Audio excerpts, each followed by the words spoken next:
Welcome to the deep dive. Today, we're looking into a case that, honestly, it just presents this incredible, almost unbelievable contrast. On one hand, you've got this picture-perfect image, right? The American dream, a really wealthy, prominent Utah family, the Jensens. They're living in this enormous mansion, like $9.1 million, 26,000 square feet in Sandy, Utah. Pillars of the community, successful oil guys. That's the facade. Yeah. But then federal investigators pull back the curtain, and the reality is, well, it's shocking. Yeah. This same family, it turns out, was basically running the financial and logistics backbone for one of Mexico's most notoriously violent criminal groups. The Cartel Jalisco Nueva Generación, CJNG. Precisely. And the scale here, codenamed Operation Liquid Death, is just immense. Yeah. We're talking nearly 3,000 illegal shipments. 2,881, right? Yeah, 2,881 shipments of stolen crude oil moving from Mexico into the U.S. This is between May 2022 and April 2025. And the value, they estimate around $300 million. $300 million. It's not like, sneaking a few barrels across. This is industrial scale. Absolutely. Industrial scale theft enabled by seemingly legitimate U.S. businesses and financial systems. So that's what we're diving into today. That's the mission. We want to give you a shortcut to understanding this whole thing. We'll break down the corporate structure they use, this kind of veneer of legitimacy. We'll look at the specific customs fraud, what you call fiscal, that made it possible. Okay. And crucially, how this whole thing escalated from, smuggling and money laundering into a major national security case. We're talking charges of providing material support to a foreign terrorist organization. Wow. Okay, let's start with the people involved, the architects. Right. You have James Ladle Jensen. He's the patriarch, 68 years old. The CEO, the public face, calls himself a petroleum magnate. Even had a LinkedIn profile mentioning BYU and the University of Utah, projecting success. He's the one in the big mansion handling the sort of high-level finance. That's the picture.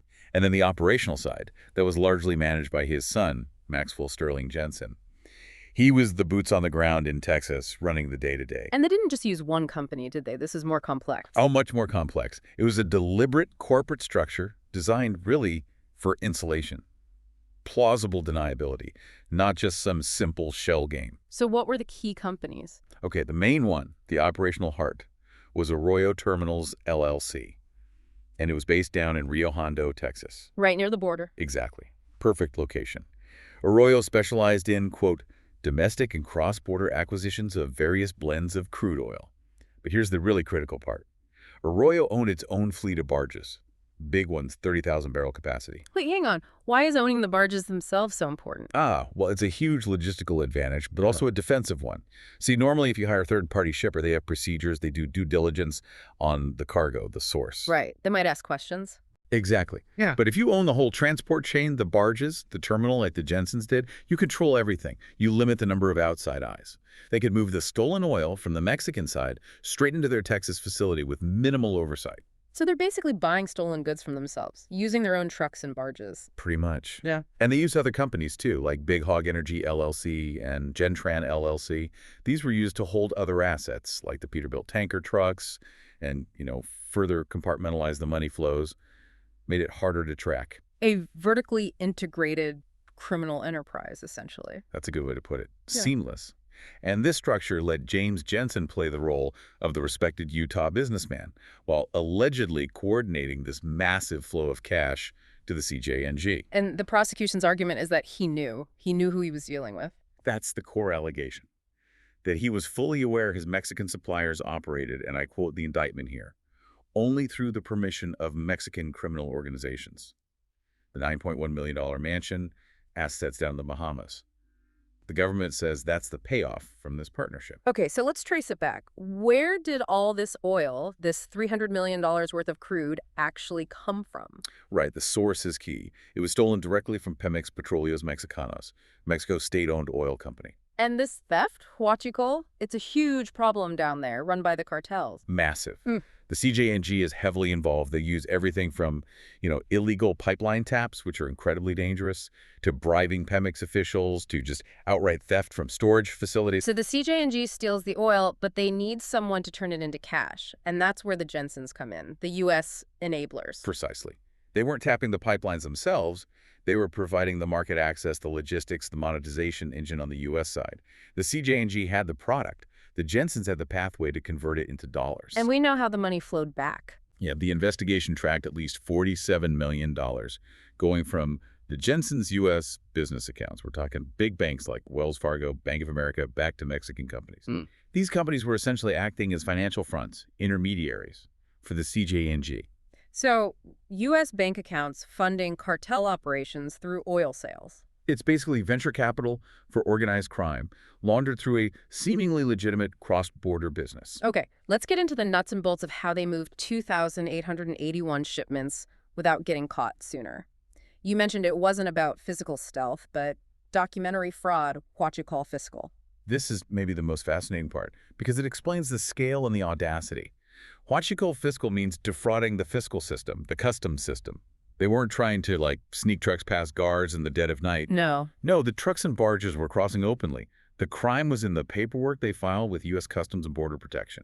They were hiding the value and the true nature of the product. Okay, break that down. What were they shipping versus what did they say they were shipping? All right, so what they were actually bringing in was high-value crude oil. Crude is subject to significant import duties, taxes, tariffs, plus really strict environmental and quality checks.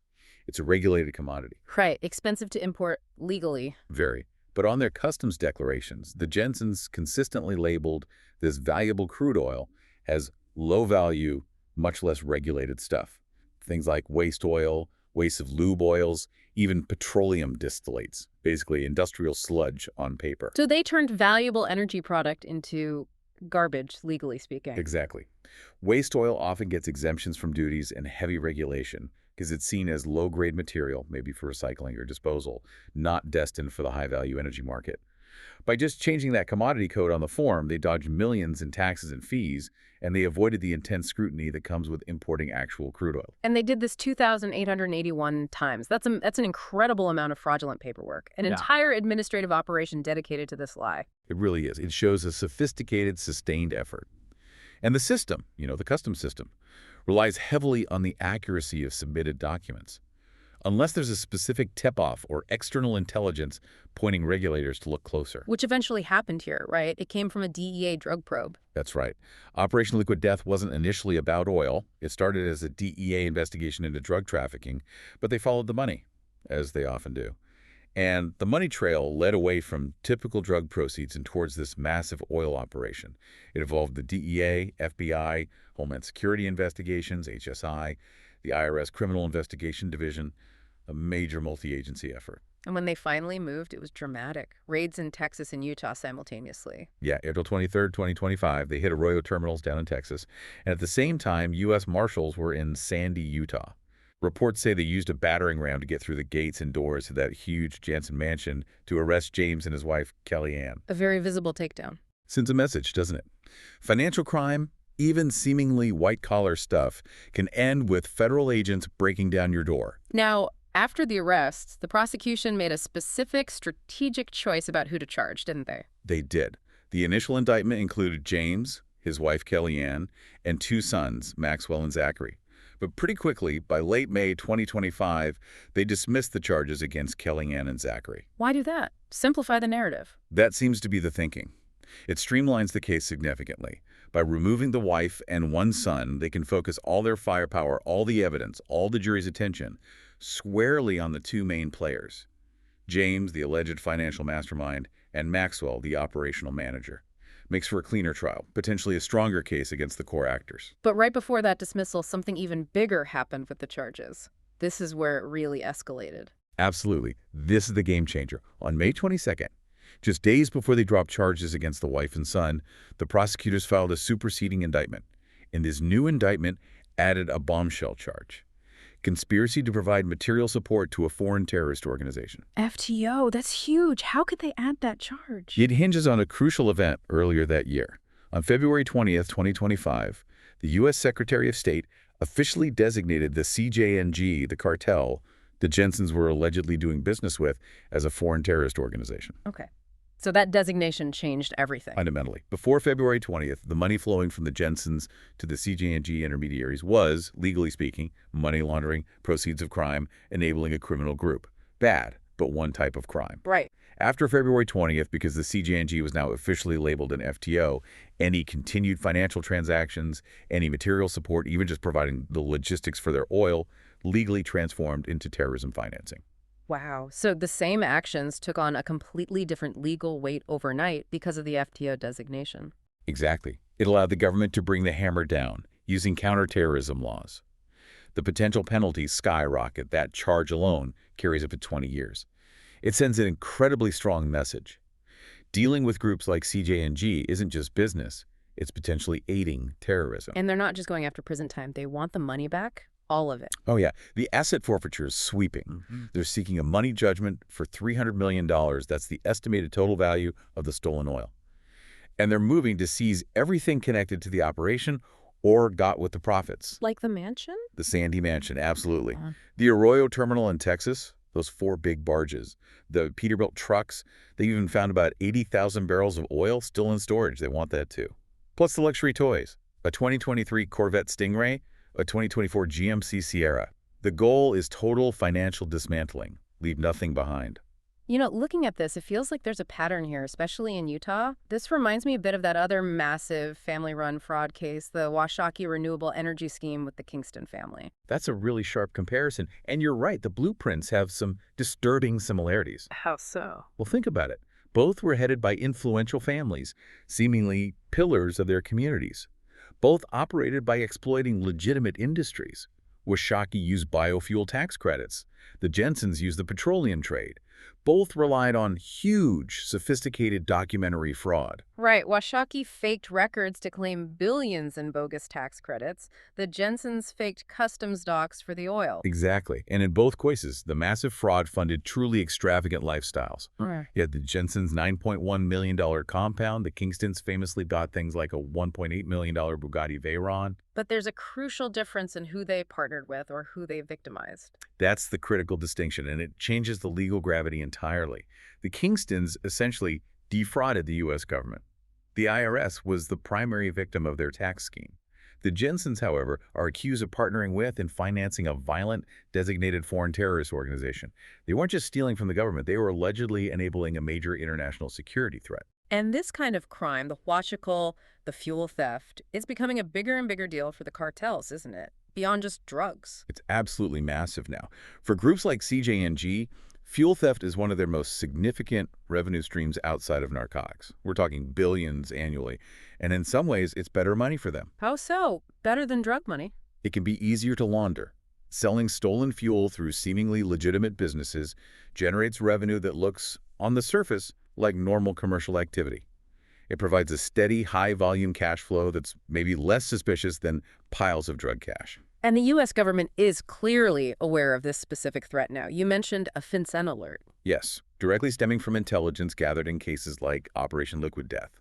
On May 1, 2025, FinCEN, the Financial Crimes Enforcement Network, issued a specific alert to U.S. financial institutions. The key word is FIN 2025 oil smuggling. And what does this alert tell banks to look for? It basically lays out the criminal typology. It gives banks concrete red flags to identify this kind of activity. For example, customers selling petroleum products way below market rates. That's a huge red flag for stolen goods. Also, small companies, especially near the border, suddenly doing massive volumes of commodity transactions. And crucially, major discrepancies in documentation, like wiring money labeled for crude oil, but the invoices only mention waste oil or lube products. The alert puts banks on notice. They need to be watching for this specific scheme. So this whole case, culminating in that FTO charge, it really crystallizes this idea of the enabler doctrine we're hearing more about. I think that's exactly right. It signals a major strategic shift in how the U.S. tackles organized crime and terrorism. They're not just focused on the cartel leaders or operatives in Mexico anymore. They're going after the U.S. side. Explicitly. Targeting the U.S. citizens, the U.S. businesses, the professionals who provide that essential bridge, the financial rails, the logistical networks that these foreign groups need to operate and profit within the U.S. system. The terrorism charge against U.S. citizens like the Jensens is the sharpest edge of that doctrine. It makes it undeniably clear. Your U.S. passport is not a shield if you're facilitating the activities of a designated FTO. So wrapping this up, the Jensen case is, well, it's a stark warning, isn't it? It just exposes how vulnerable our own financial and corporate systems can be. how seemingly legitimate American companies can be hijacked or willingly participate to become cash machines for incredibly dangerous global crime groups. That's the sobering takeaway. They didn't just help launder money. They allegedly turned the legitimacy of U.S. corporations into direct funding for cartel operations. And given this case, the FinCEN alerts, the FTO charges, Right. the whole legal and regulatory environment around cross-border energy trade, especially with Mexico, has fundamentally changed. Which leads to a pretty pointed question for anyone operating in that space. It does, and it's really the final thought for you, our listener, to consider, especially if you're anywhere near this industry or region. After seeing a case like this, what level of due diligence, what level of scrutiny, both ethically and legally, is now absolutely required for any company buying, selling, or moving petroleum products in that U.S.-Mexico corridor? How do you ensure you don't inadvertently become the next unwitting or maybe even witting enabler for organized crime? Because the bar has just been raised significantly and the consequences are more severe than ever.